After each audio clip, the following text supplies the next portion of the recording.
আমি গ্যারান্টি দিয়ে বলবো এটা কোনো কোচিং সেন্টারে যাওয়া লাগবে না, যেহেতু আমি প্রায় 1 বছর একটা কোচিং সেন্টারে স্পোকেন ইংলিশের ট্রেনার হিসেবে ছিলাম। আসসালামু আলাইকুম। আজকে একটা ইন্টারেস্টিং টপিক নিয়ে কথা বলবো, সেটা হচ্ছে স্পিকিং নিয়ে। ইংলিশে আমরা কথা বলার জন্য অনেকেই আগ্রহী থাকি এবং এটা আমাদের জন্য লাইক একটা স্বপ্নের মতো যখন আমরা ইংলিশে কথা বলতে থাকি। সো কে না চায় ইংলিশে ভালো কথা বলতে, কে না চায় যখন কেউ আমাকে ইংলিশে যখন আমাকে কোশ্চেন করে তখন আমি যেন ইংলিশে রিপিট আনসার করতে পারি। সবাই আমরা চাই, এই জায়গায় যাওয়ার জন্য আমরা সবাই চাই, কিন্তু আমরা কেউ কোনো কাজ করি না। বাংলাদেশে বিভিন্ন প্রতিষ্ঠান, বিভিন্ন অনলাইন প্ল্যাটফর্ম সব জায়গায় হচ্ছে স্পোকেন ইংলিশের বিভিন্ন কোর্স দিয়ে থাকে। এখন এই কোর্সগুলো করে কি আমাদের আসলেই অনেক লাভ হবে? আমার সাজেশন হচ্ছে কোনো লাভই হবে না। আপনি চাইলেই এই জিনিসগুলো বাসায় বসে বসেই প্র্যাকটিস করতে পারেন, যেটা আপনার স্পিকিংটাকে ইমপ্রুভ করতে সাহায্য করবে। আজকে যে স্টেপগুলো আমি শেয়ার করব, এগুলো যদি আপনি টানা 2 মাস ফলো করেন তাহলে আপনার স্পিকিং লেভেল অনেক ভালো একটা জায়গায় যেতে বাধ্য হবে। স্পোকেন ইংলিশে আমরা অনেক ভালো একটা জায়গায় যাওয়ার জন্য আমাদেরকে কিছু স্টেপ ফলো করতে হবে। 7টা স্টেপ আমি আজকে শেয়ার করব, যে 7টা স্টেপ আমাদেরকে স্পোকেন ইংলিশে অনেক ভালো জায়গায় যেতে সাহায্য করবে। আমাদের ফার্স্ট যে স্টেপটা সেটা হচ্ছে grammar revision.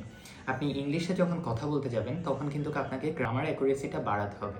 Without grammar accuracy আমরা কিন্তু সঠিকভাবে আমাদের মনের ভাবটা প্রকাশ করতে পারবো না। কিন্তু স্পিকিং যখন আপনি প্র্যাকটিস করবেন তখন গ্রামারের কথা চিন্তা করা যাবে না, আমার ভুল হচ্ছে, আমি সঠিক বলছি, কোনো কিছুই চিন্তা করা যাবে না। আমরা শুধুমাত্র আমাদের স্পিকিং যে প্র্যাকটিসটা সেটা চালিয়ে যাব।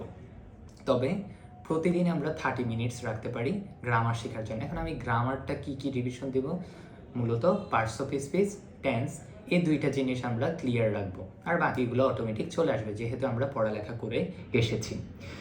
স্টেপ 2, ভোকাবুলারি শিখতে হবে। আপনার মাথায় পর্যাপ্ত পরিমাণে ভোকাবুলারি নেই, আপনি চাইলেই কিন্তু আপনার মনের ভাবটা প্রকাশ করতে পারবেন না। সো আমাকে ভোকাবুলারি শিখতে হবে। আমি একেবারে বেসিক লেভেলের ভোকাবুলারি যখন শিখবো তখন খুব ইজিলি আমার মনের ভাবটা প্রকাশ করতে পারবো। আমরা চাইলেই কিন্তু 1-2 দিনে অনেক ভালো একজন স্পিকার হতে পারবো না। আমাকে একটু আস্তে আস্তে ছোট ছোট যে সেন্টেন্সগুলো আছে সেগুলো থেকে শুরু করে আমি একটা ভালো জায়গায় যেতে পারবো। স্টেপ 3, স্যাম্পল আনসার পড়া। আমাকে হচ্ছে প্রচুর পরিমাণে স্যাম্পল আনসার পড়তে হবে। যদি আমি স্যাম্পল আনসার না পড়ি তাহলে দেখা যাবে আমার মাথায় কোনো আইডিয়া থাকবে না, এবং আমি যখন কথা বলতে যাব তখন দেখা যাবে আমার মুখ দিয়ে কিছুই বের হবে না। তখন আমরা কি করব? তখন তো হচ্ছে আমরা একেবারে নার্ভাস হয়ে যাব এবং কোনো কিছুই বলতে পারবো না। তো আমার সাজেশন হচ্ছে মাক্কার স্পিকিং একটা বই আছে, সেই বইটা থেকে আমরা চাইলেই স্যাম্পল আনসার পড়তে পারি, যেটা আমাদের স্পিকিংয়ের লেভেলটা বাড়াতে অনেক সাহায্য করবে। নাম্বার 4, আমরা হচ্ছে শর্ট কোশ্চেন প্র্যাকটিস করব। আমাদের প্রিপারেশনের শুরু থেকে আমরা যখন শর্ট কোশ্চেন আনসার করব আমাদের পার্টনারের সাথে, তখন দেখা যাবে আমরা খুব সহজেই আস্তে আস্তে অভ্যস্ত হয়ে যাব ইংলিশ ল্যাঙ্গুয়েজটার সাথে। আমরা যখন একটু অভ্যস্ত হয়ে যাব তখন আস্তে আস্তে আমাদের কনভারসেশনটাকে লং করতে পারবো। বাট আমি যদি ধরেই একেবারে অনেক বড় কথা, অনেকক্ষণ ধরে কথা বলতে চাই তাহলে কিন্তু পসিবল না। Number 5, mirror practice. আপনাকে মিররের সামনে প্র্যাকটিস করতে হবে। আপনি কিভাবে আপনার ফিলিংসটা শেয়ার করতেছেন, আপনার ফেশিয়াল এক্সপ্রেশন কেমন, এই জিনিসগুলো আমাকে খেয়াল রাখতে হবে।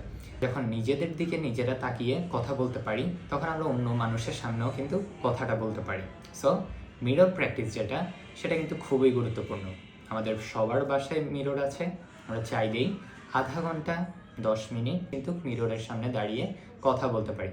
যে কোনো একটা টপিক নেবেন, তারপরে কোশ্চেনটা পড়বেন, কোশ্চেন পড়ে হচ্ছে আপনার আনসারটা বলবেন।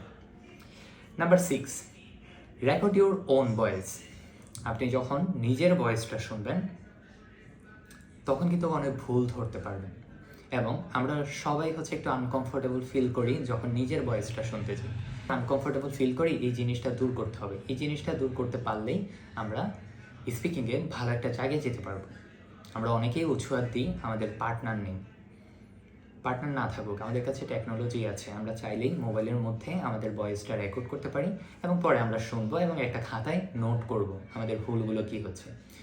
প্র্যাকটিস পিরিয়ডে আমাদের সবচেয়ে গুরুত্বপূর্ণ হচ্ছে কোন ভুলগুলো আমাদের হচ্ছে এবং সেগুলো আমরা কিভাবে নোট করছি, এবং আমরা সেই ভুলগুলো কি এড়িয়ে চলছি আমাদের পরবর্তী সেশনে, নাকি একই ভুল বারবার করছি। এই জিনিসগুলো আমাকে খেয়াল রাখতে হবে। লাস্ট আমাদের হচ্ছে যেই টিপটা, সেটা হচ্ছে মুভিজ দেখতে হবে। আমরা মুভিজ দেখতে পারি কিংবা সিরিজ দেখতে পারি, যেটা আমাকে সাহায্য করবে আমাদের স্পোকেন ইংলিশের লেভেলটা বাড়াতে। আপনি যখন শুনবেন তখনই কিন্তু আপনার স্পিকিংয়ের লেভেলটা ইমপ্রুভ হবে। শোনা, বলা এবং পড়া, এই তিনটা জিনিস আমাকে খেয়াল রাখতে হবে যখন আমি স্পোকেন ইংলিশের জন্য প্রিপারেশন নিব। অ্যান্ড লাস্টে একটা এক্সট্রা আমি টিপস বলবো, সেটা পারেন আর না পারেন প্রতিদিন অন্তত 30 মিনিটস প্র্যাকটিস করবেন। বিকজ আপনি যখন আপনার লেভেলটা আজকে কেমন, আপনি হয়তো খুবই খারাপ অবস্থায় আছেন, কিন্তু আপনি 30 মিনিটস যদি টানা 30 দিন পড়েন বা প্র্যাকটিস করেন, আপনার ওই লেভেল থাকবে না। এখন যে লেভেল আছে আপনি 30 দিন পরে অনেক ভালো একটা জায়গায় চলে যেতে পারবেন। সো আমাদেরকে প্রতিদিন সময় ধরে প্র্যাকটিস করতে হবে একজন পার্টনারের সাথে। অ্যান্ড আমি যেই স্টেপগুলো বলেছি, আমরা এগুলো জাস্ট 30 দিন প্র্যাকটিস করে দেখি, আমরা নিজেরাই নিজেদের যে চেঞ্জেসটা সেটা দেখতে পাবো। আইএলটিএস করার জন্য আলাদাভাবে কোনো ধরনের স্পোকেন ইংলিশের কোর্স করা লাগে না। আমরা অনেকেই করি, বাট এটা চাইলে আমরা বাসায় করতে পারি। এবং আমাদের অনলাইন প্ল্যাটফর্মে যত স্টুডেন্ট আসে স্পোকেন ইংলিশের কোর্স করার জন্য, আমরা কোনো স্টুডেন্টকে অ্যাডমিশন নিই না, বিকজ এটা আপনি চাইলেই বাসায় বসে বসে প্র্যাকটিস করতে পারবেন।